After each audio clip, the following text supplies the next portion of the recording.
Olá, estamos retomando, a nossa disciplina e agora o tópico que nós vamos desenvolver é o alvo do aconselhamento. Tudo que nós fazemos na vida tem que ter um alvo, tem que ter um objetivo. E com o aconselhamento não é diferente. A pessoa que vai à sua procura, ele está lidando, às vezes, há muito tempo já com um dilema, com uma situação difícil que não consegue resolver. E o aconselhamento, eu costumo sempre dizer que não é como um bolo, não tem uma fórmula definida que se você usar tal porção vai dar certo. Mas tem sim que ter um alvo. E qual é o alvo do aconselhamento? O alvo do aconselhamento é nos levar à maturidade, a um ponto de maturidade, desenvolver a maturidade, ao ponto de que a pessoa possa descobrir dentro de si recursos interiores para lidar com aquela situação de crise. Então, o alvo do aconselhamento é nos levar a um ponto de maturidade. Você vai levar o aconselhando que lhe procurou a buscar os recursos internos que ele tem para resolver aquela crise. E eu gosto sempre também de uma definição de um caractere chinês para crise. Crise significa perigo e oportunidade. Então, como conselheiro, nós temos que ser esse abridor de olhos do nosso aconselhando, para que ele enxergue o perigo, mas que ele também veja a oportunidade de superar aquele momento adverso que ele está passando. Vem uma pergunta: ser pastor é ser realmente conselheiro? Ou todo pastor realmente é conselheiro? O que é que você me diz? Se nós estivéssemos aqui ao vivo, mas eu quero depois recolher essas informações de você. Então, se nós temos diversos desafios. Há algum tempo atrás, quando se iniciava uma formação teológica, tinha-se em mente que toda pessoa que entrava em uma instituição de ensino, buscando uma formação teológica, visava realmente o ministério pastoral. Mas nós sabemos que nem sempre é assim. E até a própria Bíblia vai falar, no livro de Efésios 4, de 11 a 16, que há diversidade de ministérios e diversidade de dons. Então, hoje nós vemos a importância de se ter um colegiado na igreja. Claro, aquela igreja que tem essas condições. Mas mesmo quando não tem, na própria hierarquia da igreja já está mostrando que existe um grupo de obreiros locais para dar suporte.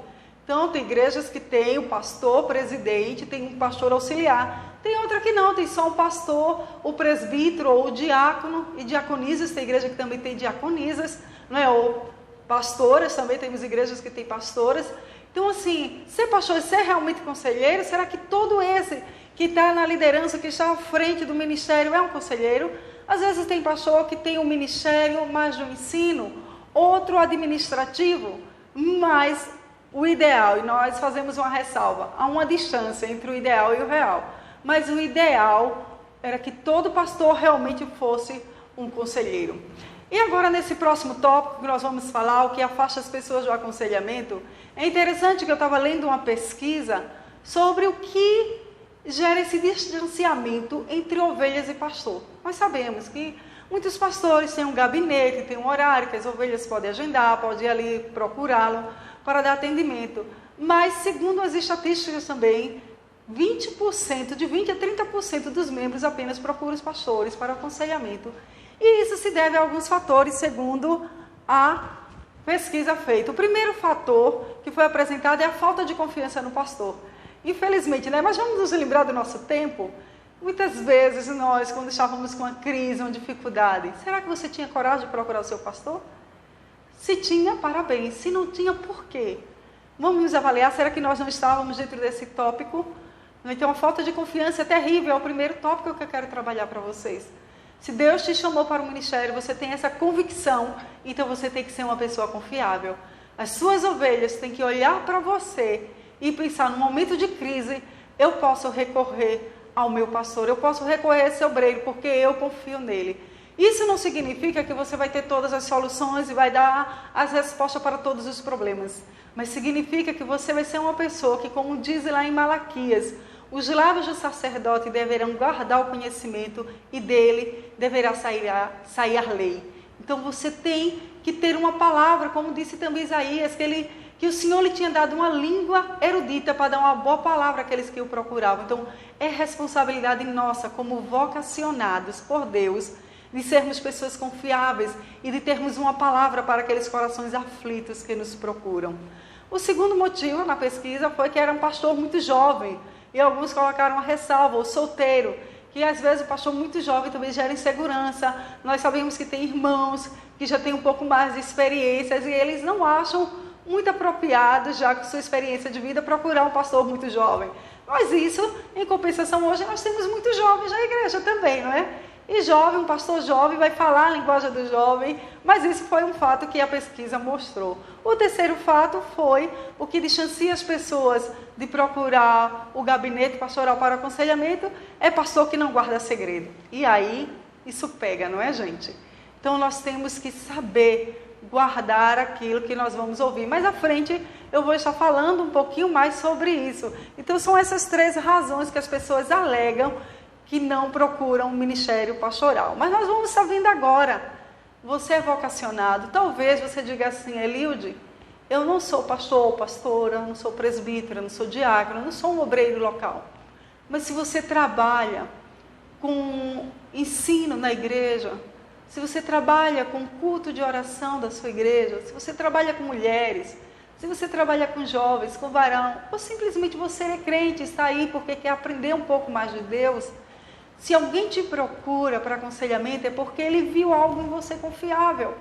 Eu lembro de uma certa feita que eu vi um outdoor, uma propaganda que dizia assim, que o aluno era de uma escola, era um diamante que os pais estavam confiando àquela escola.